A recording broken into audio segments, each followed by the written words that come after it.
분노장애 아무 때나 붙이지 말라 말입니다, 여러분. 진짜 분노장애라는 건 진짜 마동석 앞에서 한번 해봐. 이거 한 방 날라. 우리 잠언서 오늘 함께 나누실 말씀은 22장 1절부터 9절까지를 보시도록 하겠습니다.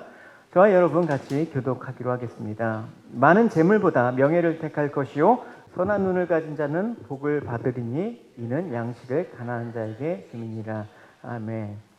오늘 제목은 선한 눈을 가진 자, 복이 있다라고 말씀을 하고 있습니다. 눈은 마음의 창이라고 우리가 그러죠. 우리가 눈빛으로 마음을 참 많이 표현합니다. 예를 들어서 호의적인 눈빛, 애절한 눈빛, 뭐 걱정 어린 눈빛, 뭐 간절한 눈빛, 뭐 때로는 살기 어린 눈빛, 뭐 이렇게 우리가 눈빛으로 많이 마음을 표현하기도 하죠. 그러니까 오늘 선한 눈길이란 과연 무엇인가? 구절은 이렇게 말씀을 하고 있어요. 선한 눈을 가진 자가 복을 받는다라고 얘기를 하고 있습니다.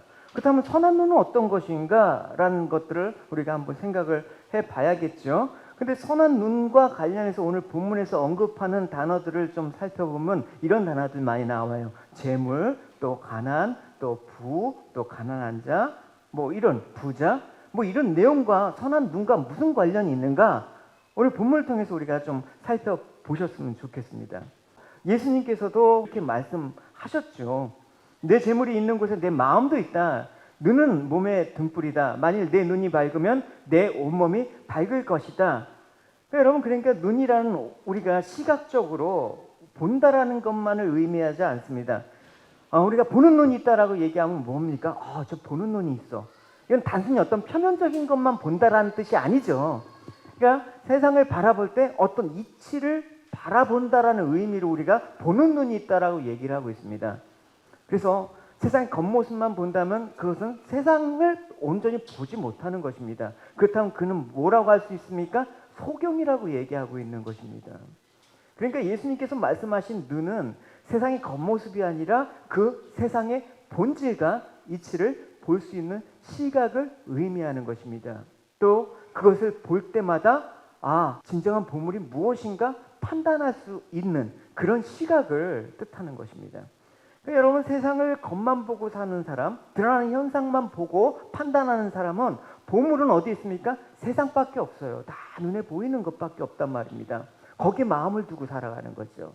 하지만 세상의 이치를 깨달은 사람, 보물은 무엇인가? 우리에게 진정한 보물은 주님밖에 없다라고 깨닫는 사람은 세상 사람들과 다른 것을 보게 되는 것입니다. 그러니까 세상 사람들이 보지 못하는 것을 보고 살아가는 것. 세상 사람들이 별거 아닌 거라고 여기고 무시하는 것들을 오히려 가장 귀한 보물 여기는 것. 그거는 눈을 뜬 자만이 가능해요. 그걸 오늘 선한 눈이라고 얘기하고 있단 말입니다. 그러니까 여러분, 성도에게 필요한 것은 무엇이냐? 이 세상을 제대로 볼 줄 아는 눈이 필요하다. 그 눈이 있는 사람이 복되다라고 얘기를 하고 있습니다. 그렇다면 여러분의 눈, 우리의 눈은 과연 세상을 어떻게 보고 있습니까? 라는 그 질문으로 오늘 서론을 얘기할 수가 있겠네요. 그래서 오늘 본문 1절은 그렇게 얘기하고 있습니다. 많은 재물보다 명예를 택하라. 은이나 금보다 은총을 더 택하라. 권면하고 있습니다. 여기서 명예는 뭐냐면 이름이에요. 내 이름, 그리스도의 성도라는 이름, 그 이름을 택하라는 뜻이에요. 그리고 음이나 금, 또 은총이란 말은 어떤 품이 있는 어떤 언행이나 행동으로 인해서 모두에게 사랑받는 것을 은총이라고 얘기하고 있습니다. 그래서 여러분 1절에 보면 재물과 명예 서로 대조되고 있습니다. 은과 금과 은총이 서로 대비되는 것으로 얘기하고 있습니다. 그러니까 성경에서 재물이나 은은 종종 땅의 부활을 상징하는 대표성을 띠고 있단 말입니다. 그러나 동시에 이내 사라지고 마는 허무한 것을 또 뜻하기도 합니다. 그러니까 궁극적으로 대비되는 이 명예, 그러니까 이름, 은총, 또 평판, 이런 것들은 궁극적으로 영원히 사라지지 않을 절대적 가치인 하늘의 영광과 은총을 가리키는 것입니다. 여러분, 이 땅에 영원한 것이 어디 있습니까? 이 땅에 아무리 내가 살아서 이 땅의 것으로 이름을 날려본다 한들 이 땅을 떠나면 그 사람 기억나지 않습니다. 여러분, 누가 기억납니까? 여러분 10년 전에 이 땅을 떠난 가장 그 재벌 순위 갑부 1위가 누군지 아십니까? 모르잖아요. 그러나 우리는 믿음으로 살다간 사람들의 이름을 알고 있습니다. 많은 재물보다 아름다운 이름, 내가 그리스도인이라는 이름, 성도라는 그 이름, 내가 믿음의 사람이라는 그 이름을 택하라. 은보다 금보다 은총을 택하라. 내가 그리스도 이름으로서 불려지는 존귀한 평판을 더 중요하게 생각해라. 그래서 이 땅에서 가치를 찾는 사람이 아니라 성도는 하늘의 가치와 평가를 사랑하는 사람이란 말입니다. 사도 바울은 그래서 이렇게 말을 했습니다. 하늘에 속한 것을 너희들은 생각하라. 너희들은 땅의 것을 마음에 두지 말라. 너희들 이미 예수 그리스도와 함께 옛사람이 죽은 사람 아니냐. 이제는 그리스도와 함께 하나님 안에서 새로운 삶을 사는 것이 너희들의 가치지향적인 삶이다 라고 얘기를 하고 있는 것입니다.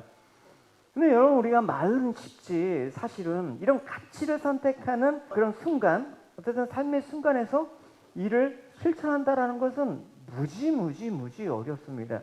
왜냐하면 하늘 신령한 것들은 눈에 보이지 않잖아요, 여러분.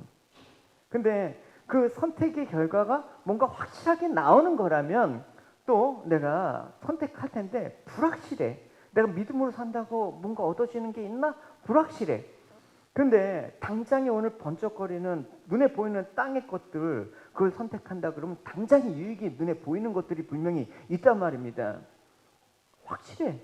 그 선택하면 분명히 보기에도 아름다워. 그렇지만 우리는 그쪽으로 가면 사망의 길이라는 것을 알고 있는 자들이에요. 그렇기 때문에 아무리 피곤하고 아무리 힘들어도 아무리 내가 가난해도 반드시 내가 지켜야 될 것은 지킨다. 내가 가야 될 길은 간다. 그러니까 고난과 핍박조차도 두려워하지 않는 삶을 선택하는 것, 이것이 바로 선한 눈을 가진, 그 길을 볼 수 있는 자, 그게 바로 성도란 말입니다. 그게 바로 여러분들이 되기를 축원합니다. 할렐루야. 그래서 2절은 이렇게 말씀을 하고 있어요. 같이 읽어보겠습니다. 시작. 가난한 자와 부한 자가 함께 살거니와 그 모두를 지으신 이는 여호와시니라. 여러분, 이 2절을 다른 번역에서 보면 이렇게 얘기를 하고 있습니다. 가난한 자와 부한 자가 함께 마주치면서 살게 하셨다. 그렇게 얘기를 합니다. 그러면서 하나님께서 가난한 자도 살게 하시고 부한 자도 살게 하셨다라는 것입니다. 여러분, 우리 생각을 한번 얘기해 봅시다. 하나님 이 땅에서 다 부자로 살게 하시면 얼마나 좋아. 가난한 사람 없으면 얼마나 좋아. 이게 공산주의죠, 여러분. 그게 가능합니까, 여러분? 우리는 하나님께서 다 부자로 만드셨으면 좋겠습니다. 여러분, 우리가 생각하는 가난과 부자를 한번 정해봅시다. 내가 지금 100억 정도를 갖고 있다고 여러분 쳐요. 100억을 가지면 부자라고 여러분 생각을 하죠. 어디 가도 뭐 100억 정도 있으면 뭐 그냥 걱정이 없이 부자로 행사하면서 살 수가 있습니다. 근데 내가 부자라도 일론 머스크 앞에 가면 가난한 자야. 걔는 돈이 많거든. 비교할 수가 없는 거예요. 누가 보고 가난하다고 얘기해요? 다 상대적인 거야. 하나님께서 어쨌든 가난한 자, 부한 자를 함께 마주 살게 하셨다라는 그 의미는 뭡니까? 어거스틴은 이 부분을 주의하기를 이렇게 얘기를 했어요. 부자와 가난한 자가 마주치며 살게 되는 이 세상에서 부자는 가난한 이를 돕도록 하기 위해서, 가난한 자는 부자를 시험하기 위해서 함께 마주치게 하셨다라는 것입니다. 참 재밌는 해석이죠. 시험하기 위해서. 잠언서 14장 보면 이런 말씀이 있어요. 가난한 사람을 학대하는 자는 그를 지으신 이를 멸시하는 자요, 궁핍한 사람을 불쌍히 여기는 자는 주를 공경한 자다라고 얘기하고 있습니다. 그러니까 여러분, 우리가 생각해야 될 것은 무엇이냐? 내 자신에 대한 본질이야. 나는 과연 어떤 존재인가에 대한 깊은 생각을 하면서 우리가 모일 때, 왜 내 자신이 하나님께로 나와야 되고 또 주님을 의지해야 되는지에 대한 분명히 그 이유를 알게 될 것이라는 것입니다. 여러분, 우리가 교회 와서 관심을 둘 게 뭡니까? 교회 와서 무슨 일을 할까? 물론 이것도 관심이 있죠. 내가 관심이 있는 부분. 근데 본질적으로 한번 생각해 보자 말입니다. 나는 교회에 와서 뭘 깨달아야 되는가? 과연 나는 죄인으로 살아가는가? 이게 우리의 관심사가 돼야 되는 거예요. 여러분, 우리가 죄인으로 살아가고 있는지 아는지 여러분 어떻게 알고 있어요? 우린 모르잖아요. 나 혼자 있으면 몰라요. 그래서 우리가 믿음의 형제라고 부르는 그 지체가 있지 않습니까? 그 사람을 볼 때 우리의 본질을 싣고 있는 우리의 마음의 그 언행이나 행태를 통해서 어떤 것들이 발산하는지에 대한 그런 모습을 통해서 우리가 내가 죄인이구나라는 걸 알 수가 있단 말입니다. 그래서 우리 옆에 이웃이 존재하는 거예요. 잠언서 26장에 보면 눈속임하여 못된 마음을 감춘다고 해도 악인은 여러 사람 앞에 드러나고야 만다. 그러니까 이웃은 여러분의 본질을 드러내는 도구예요. 그래서 여러분 옆에 두게 하신 거예요. 여러분 생각을 해보세요. 여러분 다 교회하는데 나보다 잘나 보이는 지체가 있어. 근데 내 옆에 있으면 여러분 어떤 마음이 들어요? 아, 공경해요? 아, 존경해요? 그게 아니야.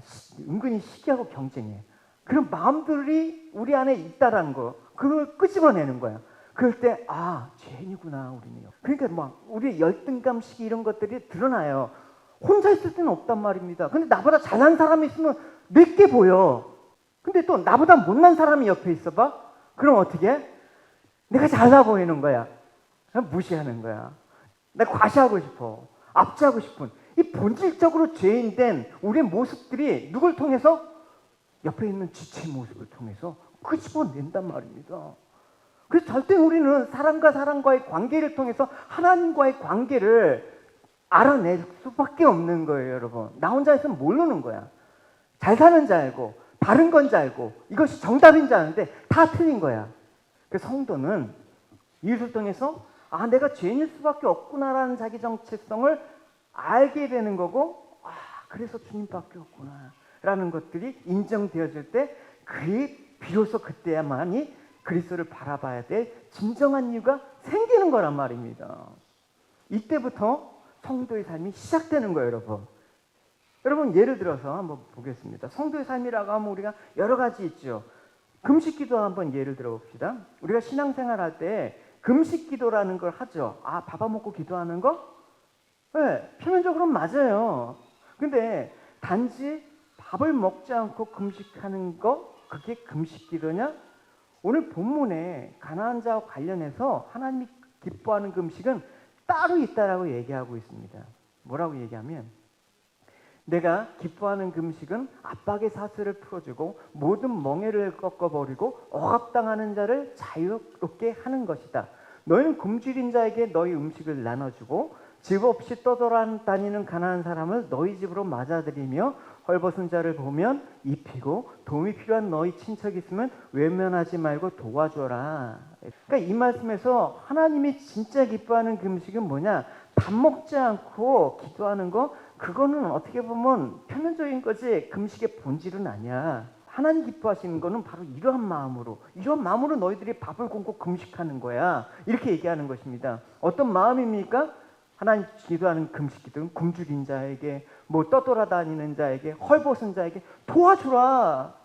내가 한 끼 금식, 내가 한 끼 굶는 대신 내가 다른 사람 밥 한 끼 사겠습니다. 이게 진정한 금식이다. 내가 금식하면서 내 거 얻어낼게요. 하나님 주십시오. 이거 금식이 아니다. 얘기하는 거예요, 여러분. 그러니까 밥 안 먹으면서 하나님한테 뭐 달라고 땡깡 치는 거, 그런 금식 기도 하지 마세요, 여러분. 잘 밥 먹고 기도해요, 여러분. 그래서 여러분, 십계명은 10가지 계명이지만 크게 나누면 2가지밖에 없어요. 하나님 사랑과 이웃 사랑에 대한 계명이랍니다. 그러니까 하나님 사랑과 이웃 사랑에 대한 그런 얘기인데, 각각 하나님 사랑과 이웃 사랑이 다르다라는 것이 아니라 이것이 하나의 계명이다.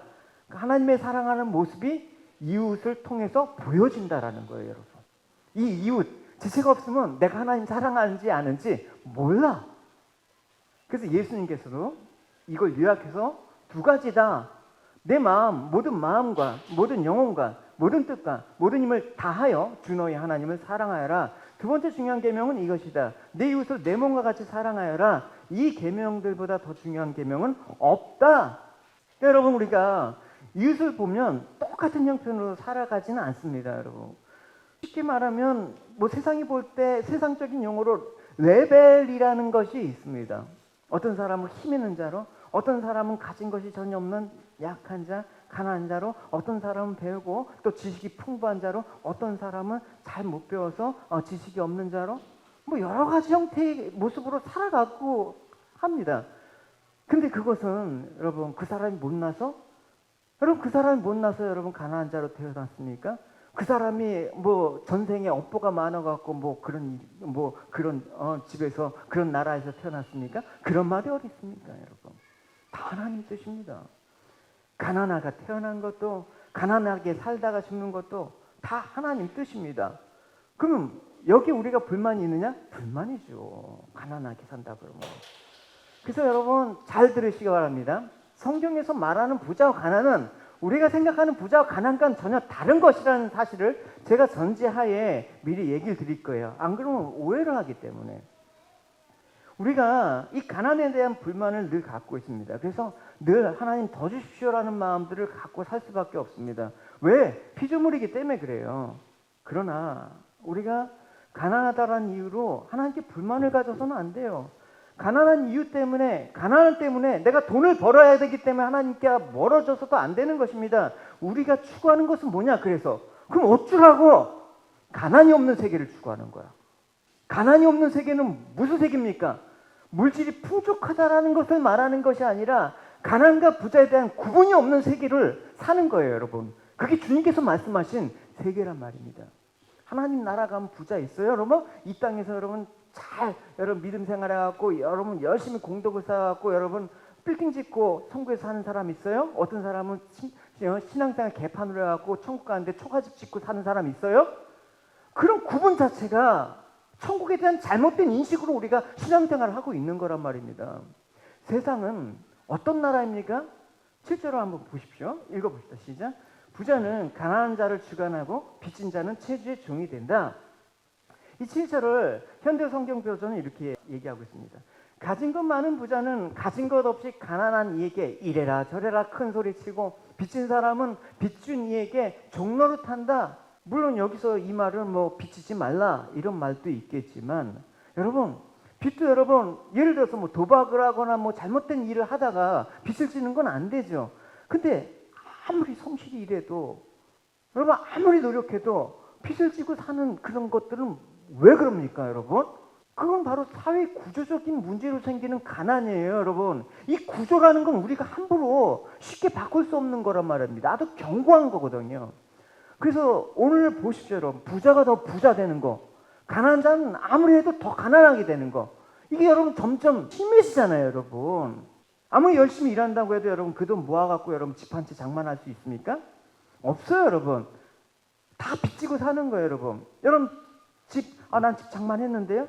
그게 여러분 돈으로 좀 항만까? 은행 빚으로 여러분 갚으라고 똥 빠지려고. 그런 게 아니잖아요 여러분. 다 빚지고 산단 말입니다. 이 사회적인 구조 안에서 우리가 부자 가난한 자, 이게 사실은 세상에서 우리가 살아가는 그거란 말입니다. 주님께서는 주의가 너희를 자유케 하려면 이런 것부터 깨부숴야 된다. 벗어나야 된다. 그걸 얘기하고 있는 거예요. 출애굽기에서는 가난한 자에 대해서 이렇게 얘기하고 있어요. 너와 함께 살고 있는 내 백성 중에 가난한 사람에게 돈을 빌려줄 때는 빚쟁이처럼 굴지 말고 이자도 받지 마라. 만약 이웃의 겉옷을 담보로 잡았으면 해가 지기 전에 그것을 돌려주어라. 그가 몸을 덮을 것이라고는 그 겉옷뿐이다. 그것이 없으면 달리 무엇으로 몸을 덮고 자겠느냐? 그가 나에게 부르짖으면 나는 들어줄 것이다. 왜냐하면 나는 자비롭기 때문이다. 그러니까 여러분 이스라엘 백성들은 하나님의 약속하신 가나안 땅에 살 때 하나님 말씀에 순종하면 절대 빈곤층이 없게 만드셨어요 여러분. 가난한 자가 그 왜 그럽니까? 하나님 나라는 이와 같은 거라는 걸 보여주기 위해서. 그래서 교회에 나오면 가난한 자도 없어, 부자도 없어, 뭐 똑똑한 사람도 없어, 못 배운 사람도 없어. 다 같은 거야. 그래서 신명기에서 너희들이 이 말에 잘 순종하면 가난한 자가 없을 거다. 내가 만일 내 하나님 여호와의 말씀만 듣고 내가 오늘 내게 내리는 그 명령을 다 지켜 행하면 내 하나님 여호와께서 내게 기업으로 주신 땅에서 반드시 복을 받으리니 너희 중에 뭐다? 가난한 자가 없다라는 거예요. 가난한 자가. 이걸 설마 물질적인 가난으로 해석하는 어리석은 그런 거는 우리는 벗어나야 됩니다 이제. 그러니까 여러분 우리가 이스라엘을 보십시오. 계속 가난한 자가 나와요. 근데 가난한 자를 이렇게 말씀 가운데 하나님의 자비를 실천해야 되는데 학대를 하는 거야. 하나님의 은혜를 잊어먹었다라는 거예요. 한번 보십시오.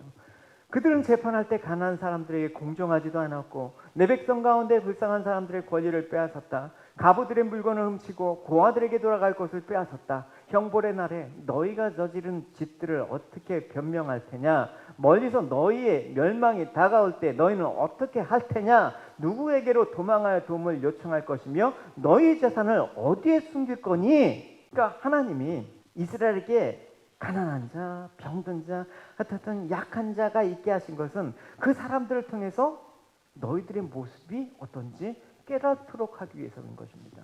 이스라엘이 처음부터 여러분 금수저 물고 태어난 그런 아이들 아니잖아요, 여러분. 애굽에서 종살이한 모습이었어요. 우리가 처음부터 여러분 하나님의 자녀였습니까? 우리가 원래 죄의 종이었잖아요. 그러니까 학대받고 눌림받고 고통스러운 존재 속에 있었단 말입니다. 뭐로 출애굽했어요? 뭐로 부유한 자가 됐습니까? 기업을 받았습니까? 하나님의 은혜로 가나안 땅에 들어간 거야. 아무 공로 없이. 근데 인간이 환경을 싹 바뀌고 형편이 나아지면 자신의 옛 모습을 잊는단 말이에요. 그러니까 하나님은 이스라엘 안에 가련한 백성들을 놔두신 거야. 너희들 그 은혜 잊지 말아라. 저들이 바로 너희들이었다라는 걸 잊지 말아라. 그래서 이스라엘이 그 하나님의 은혜로 내가 지금까지 이렇게 살고 있다라는 걸 잊지 않기 위해서 가난한 자를 주셨는데 그걸 잊어먹은 거야. 그래서 그 가난한 나의 그 나되는 것을 하나님의 은혜로 된 것을 잊지 않은 사람은 알게 되는 거야. 하나님의 부유하심이 우리를 가난케 하심으로 우리를 부유케 하였다라는 사실을 알게 된 것입니다. 고린도후서 고백이 바로 이런 거예요. 같이 읽어봅시다. 시작. 여러분은 우리 주 예수 그리스도의 은혜를 알고 있습니다. 그분은 부유한 분이시지만 여러분을 위해 가난하게 되셨습니다. 그분이 가난하게 되시면 여러분을 부유케 하기 위해서라는 것입니다. 그러니까 예수님께서 우리가 갚을 수 없는 죄의 빛을 탕감해 주셨잖아요. 그렇기 때문에 이러한 은혜를 입은 자들은 어떻습니까? 가난한 자들을 위해서 어떻게 합니까? 이렇게 되는 것이죠. 같이 읽어봅시다. 지금 여러분에게 있는 풍성한 것으로 다른 사람들의 궁핍한 것을 채워주면 나중에 그들에게 있는 풍성한 것으로 여러분의 궁핍한 것이 채워질 것입니다. 이렇게 해서 공평하게 될 수가 있는 것입니다. 그래서 하나님께서 가난한 자를 통해서 우리가 세상의 부와 명예를 사랑하는지 아니면 하나님 사랑하는지 본다라는 거예요. 그러니까 어거스틴의 설교가 딱 맞는 거야. 가난한 자를 통해서 있는 자를 시원케 하신다. 그거 딱 맞는 거야. 나는 무엇을 지금 사랑하고 있는가? 가난한 자와 부자를 함께 살고 있어. 우리가 같은 교회 안에서도 여러 가지 형편의 지체들과 함께 신앙생활을 해. 그러면서 나는 과연 무엇을 사랑하는가? 알게 된다라는 것입니다. 그러면 갈 길이 보이는 거죠. 이스라엘이 바로 이 정신을 잃지 않도록 종이었던 자신들의 본질을 잃지 않도록 하기 위해서 이스라엘 내에 가난한 자를 두셨습니다. 약한 자. 그래서 자신의 본질을 발견하고 하나님의 은혜와 사랑으로 살고 있음을 잊지 말라고 하신 의도였습니다. 우리 교회는 왜 이렇게 가난한 사람들이 많아? 복이야, 여러분. 복이에요. 우리 교회는 왜 이렇게 힘들어? 복이야. 만약 이스라엘이 자신의 본질을 약자를 통해서 발견하고 하나님의 사랑과 은혜로 살고 있음을 잊지 않는다 그러면 이제 가난한 자들이 힘에 의해서 고통받고 눌리는 모습이 일어나지 않을 것이고 내가 지금 멸망의 길로 가는지 생명의 길로 가는지 알게 된다. 그래서 이 말씀을 통해서 우리는 회개가 일어나. 진짜 내가 가난한 사람들을 못 봤군요. 내가 가난한 자였던 사실을 잊었군요. 그래서 이런 자들이 회개하면 예수님을 믿음으로 생명의 길로 가게 되면 이런 자를 뭐라고 합니까? 슬기로운 성도생활. 슬기로운 성도생활. 여러분들이 하셔야 됩니다. 3절입니다. 같이 읽어봅시다. 슬기로운 자는 재앙을 보면 숨어 피하여도 어리석은 자는 지나가다 해를 받는다. 어리석은 자는 해를 받는데 이 가난한 자를 보고도 모르는 거야. 하나님 은혜를 망각하는 거야.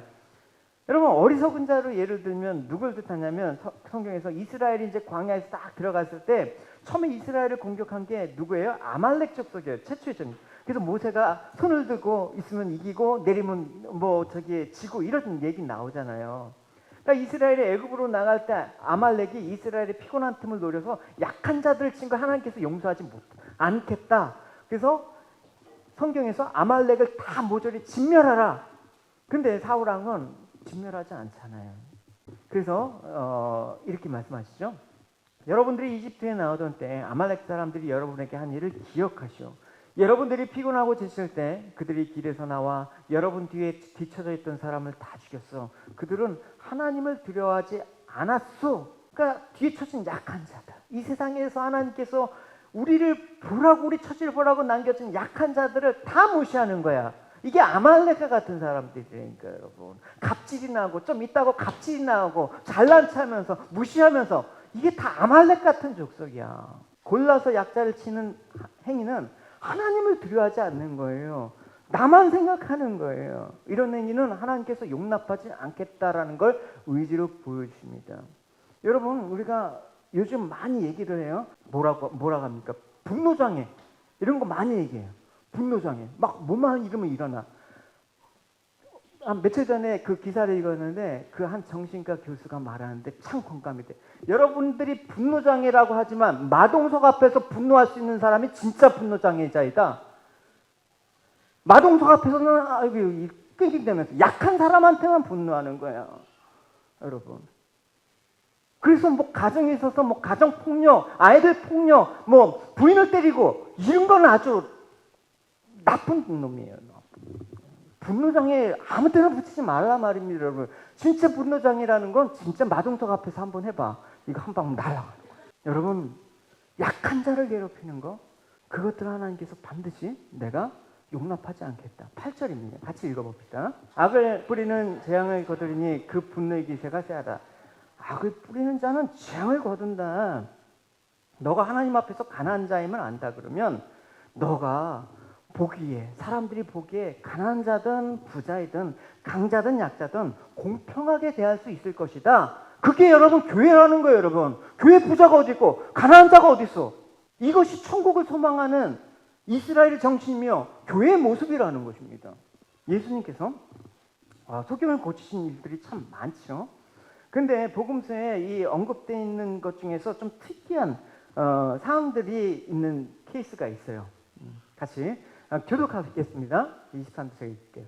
예수께서 맹인의 손을 붙잡으시고 마을 밖으로 데리고 나가사 눈에 침을 뱉으시고 그에게 안수하시고 무엇이 보이느냐 물으시니, 여러분, 예수님께서 소경을 마을 밖으로 데려가십니다. 왜 굳이 마을 밖으로 데려나가서 소경을 고치십니까? 사람들 많은 데서 고치시면 더 예수님의 명성이 드러나는 거 아닙니까? 사실 소경이 고치는 이적을 감추시고자 데려가신 건 아닐 겁니다. 그렇다 보면, 그러니까 이미 많은 무리들 앞에 수많은 이적을 행하셨기 때문에 굳이 이 소경만 마을 밖으로 데려나가서 소경을 고치실 이유는 없단 말입니다. 그렇다면 왜 마을 밖으로 예수님께서는 소경을 데리고 가셨느냐?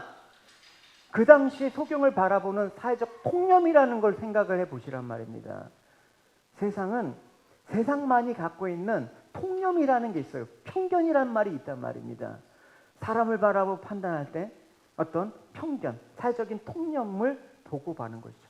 저 사람 소유의 여부, 저 사람 학식의 여부, 저 사람 인격과 도덕, 이런 수많은 잣대를 갖고 인간을 판단하고 평가합니다. 그럼 여러분, 이 당시에 세상에서 소경을 바라봤던 잣대는 뭡니까? 행복한 사람이라고 할까요? 불쌍한 사람이라고 여겼지만 한편으로는 온갖 비난과 멸시천대를 다 받은 그런 자로 소경이 등장하는 겁니다. 그러니까 여러분, 예수님 당시 소경이 거과했던 고초는 말도 없이 컸을 것입니다. 그러한 소경을 예수님께서 동네 밖으로, 세상 밖으로 데려나가신 거예요. 그래서 내 안에 거하는 세계는 너희들이 거했던 세상과 다른 거야. 이걸 보여주는 거란 말입니다, 여러분. 교회가 뭘 보여줘야 되는 거예요, 여러분? 세상과는 다른 곳이야. 그래서 예수님께서 소경에게 침을 뱉으면서 안수하시면서 그런 거예요. 무엇이 보이느냐? 그때 소경이 사람이 보이는데 그 나무 같은 것들이 막 걸어다니고 있네요. 그 나무 같은 것이 보이는데 걸어다니는 걸 보니까 사람인 것 같긴 해요. 그러니까 예수님께서 다시 안수를 하는 거야. 그러니까 모든 것이 밝게 보인다. 이게 뭐 점진적인 치료 얘기입니까? 여러분, 그러니까 예수님께서 소경을 통해서 과연 우리는 세상을 보는 눈이 어떠해야 된가를 보여주는 거예요. 세상을 볼 때 여러분 무엇이 보입니까, 여러분? 저 사람, 한 사람을 볼 때 여러분 무엇이 보입니까? 우리 눈에도 사람들이 보입니다. 그런데 소경이 보게 된 것처럼 나무 같은 것으로 걸어다니는 모습으로 보이는 게 아니라 부자로 보고 가난한 자로 봅니다. 그러니까 내가 부자한테는, 내가 힘 있는 자한테는 조금 더 가까이 다가가고 나랑 도움이 안 되는 자는 멀리하고 저 사람들은 보면 내 품격이 떨어져, 이런 얘기는 하고, 이것은 세상을 제대로 보지 못한 소경이라는 것입니다. 선한 눈길이 될 수 없는 겁니다. 이건 악한 눈길이에요. 그래서 세상을 바라볼 때 여러분 어떤 눈? 선한 눈을 갖게 되길 바랍니다. 9절을 읽어봅시다. 시작. 선한 눈을 가진 자는 복을 받으리니 이는 양식을 가난한 자에게 줍니다. 선한 눈을 가진 자라는 것은 선하신 하나님의 마음이 담겨있는 사람이라는 말입니다. 아까 눈은 마음의 창이라고 얘기했던 것처럼. 그러니까 이들은 가난한 자에게 양식을 준다라는 것입니다. 가난한 자에게 양식을 줌으로써 더 복을 받는 게 아니라 가난한 자들에게 양식을 주는 그 선한 눈을 가진 것 자체가 복이 있다라는 거예요. 우리를 성도라고 부르신 그 자체가 복이라는 것입니다. 할렐루야. 그러니까 이 선한 눈이 여러분 가운데 있으셔야 된다는 거죠. 반대로 악한 눈은 뭐냐? 악한 눈도 있어요. 같이 읽어봅시다. 악한 눈이 있는 자는 재물을 얻기에만 급하고 빈궁이 자기에게 임하는 줄도 알지 못한다. 빈궁이란 말은 물질적인 가난은 아니죠. 영적으로 가난한 거야, 여러분. 하나님의 은혜라는 것들을 모르는 거야. 망각하는 거야. 이 세상에 사는 것들이 전부인 줄 알고 착각하는 거야. 내가 지금 사망의 길로 가고 있다는 것도 모르는 거야. 움켜쥐기만 하는 그런 모습에서 악한 눈이라고 선한 눈길과 대조해서 말씀을 하고 있는 것입니다. 그러면 나는 선한 눈을 가진 사람인가? 악한 눈을 가진 사람인가? 여러분 스스로 여러분 판단하시기 바랍니다. 선한 눈을 가진 자로 세상을 보게 되면 세상은 멸망한 장소 보이지 않아? 멸망한 장소 여러분. 죽는 길이야. 사람을 보자 가난한 자로 보는 것이 아니라 이제 사람을 볼 때마다 아 예수님 없이면 비참한 생명으로 죽을 수밖에 없구나. 지옥 가는구나. 그렇게 바라보게 되는 거란 말입니다. 그러니까 그 사람이 부자든 가난하든 나한테 무슨 상관이야. 다 죄인이고 주님이 필요한 사람으로 보이는 건데 그럴 때 예수님을 믿는 믿음의 가치를 알게 되는 거야. 믿음이 전부이구나. 그 믿음을 나에게 주어진 것에 대해서 감사하게 되는 거야. 이런 성도는 그리스도를 가장 존귀한 보물로 여기게 되는 거예요. 그죠? 그게 바로 눈이 밝은 사람. 선한 눈길을 가진 사람. 이거를 오늘 본문에서 반드시 어떻게 하라? 너희 아이들에게 가르치라! 얘기하는 거예요. 6절 읽겠습니다. 시작. 마땅히 행할 길을 아이에게 가르치라. 그리하면 늙어도 그것을 떠나지 아니하리라. 여러분 잘 아이들 가르치고 있습니까? 여러분 필요하면 뭐 학원도 보내주고 하시지만 여러분 가르쳐야 될 마땅한 것들 가르치지 않고 세상의 것들만 그렇게 가르치면 아이들 망가집니다. 성도는 다른 길을 사는 사람이야. 다른 세상을 사는 사람들이야. 세상이 가는 길과 다른 길로 있기 때문에 우리가 예수 믿고 죽어서 천국 가기 위해서 예수 믿는다. 이거 우리가 잘 되기 위해서 천국 가서 복 받기 위해서 예수 믿는다. 이거 다 거짓말이란 말입니다. 예수님의 십자가의 은혜가 너무 큰 사랑으로 다가와서 예수님이 따라가고자 예수님이 가는 그 길을 가고자 하는 사람이 천국을 소유한 사람이란 말입니다. 고린도전서에 이렇게 말씀을 하고 있습니다. 같이 읽겠습니다. 하나님께서 우리에게 은혜로 주신 것을 알기 위해 우리는 세상의 영이 아니라 하나님께로부터 오는 성령을 받았습니다. 누가 주님의 마음을 알았으며 누가 주님을 가르치겠습니까? 그러나 우리는 그리스도의 마음을 가지고 있습니다. 이게 복된 자이다. 그래서 하나님께서 우리에게 은혜를 주신 것은 성령 하나님을 통해서만 알 수 있다라는 거예요. 그럴 때 가난한 자는 세상이 보는 눈으로 아니라 우리와 함께 살게 하시는 일을 하나님께서 하셨다라는 사실을 알게 되는 거예요. 그럴 때 나보다 어떤 세상적인 처지가 못한 사람을 보면서 가난한 자로 구분하지 말라라는 거예요. 그리고 또 내가 가난한 사람이라고 스스로 자기 비하하지 말라라는 거예요. 너는 나나 주 앞에서 다 가난한 자로 하나님의 은혜가 필요한 사람임을 알라라는 거예요. 예수님께서는 이렇게 말씀하셨습니다. 마음이 가난한 사람은 복이 있다. 하늘나라가 그들의 것이다. 우리가 가난해야 전다고 해서 물론 뭐 재산 다 팔아서 고아되고 가부되고 뭐 헌금하라는 얘기 아니라 여러분이 무엇이 있든지 그것은 아무것도 아닌 것임을 알고 오직 주님의 은혜로 살 수 있는 믿음으로 주님께 나오라는 거예요. 이스라엘 백성이 애굽 땅에서 인도받은 것은 어린 양 희생, 어린 양의 피로 인한 희생이 있었기 때문입니다. 오늘 우리가 구원받은 것도 예수님의 희생이 있었기 때문입니다. The reason why we are saved today is because of the sacrifice of Christ. 따라서 우리는 주님의 은혜를 받은 자로 모이는 것이고 그것이 교회입니다. The place we call church is where people who receive God's grace together. 여러분 교회를 단지 일주일에 한 번 예배 드리러 오는 곳으로만 생각하지 마십시오. 그건 교회 모습이 아닐지도 모릅니다. It is not simply a place for worship. 교회는 여러분들이 서로 사랑을 보이는 곳입니다. It's a place where we show love. 지체가 은혜에서 벗어나고 이렇게 벗어날 땐 애타는 마음으로 기도하면서 권면하면서 혹시 나의 도움이 필요할 것을 나누면서 사랑을 드러내기 위해서 모이는 것, 그것이 교회 본질이죠. When a member steps out of grace, we must pray. 내가 좀 도울 수 있는 형편이 있다고 나는 강한 사람이야? 그것도 아니에요. 어차피 내 것이 아니기 때문에 그래요. When my help is needed, I help and share the love. 내가 헌금하는 거, 내가 교회에서 일하는 거, 내 겁니까? 모든 것이 하나님 사랑 때문에 하는 거죠. Our offerings and our talent, is it all ours? 예수님의 희생과 은혜를 받는 자로서 내가 이 이웃에게 유익이 되는 자로 되기 위해서 애쓰는 모습, 그것이 교회죠. As people receive grace through Jesus' sacrifice, we have to help our neighbors.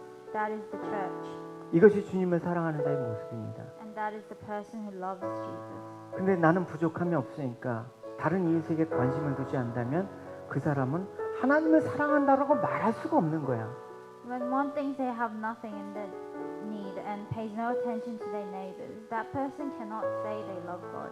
우리는 하나님의 은혜와 자비하심으로 살게 되는 사람들입니다. We live by God's grace and mercy.